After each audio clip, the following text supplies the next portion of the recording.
السلام عليكم ورحمة الله وبركاته أصحابتا walaalkiina Maxamuud waxaan rabaa maanta inaan la wadaago resultiga maanta wax anaga aan suuqa ka sameynay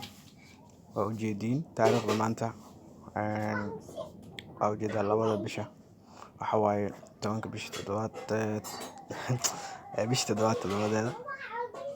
waa ujeediin saaka la siiyaan bilaabo shaqada ilaa 2 saac ilaa waqti xaadirkan ugu dambeeyay hadda aan jiro waxa waaye qaarkood saak 4 saac aan galay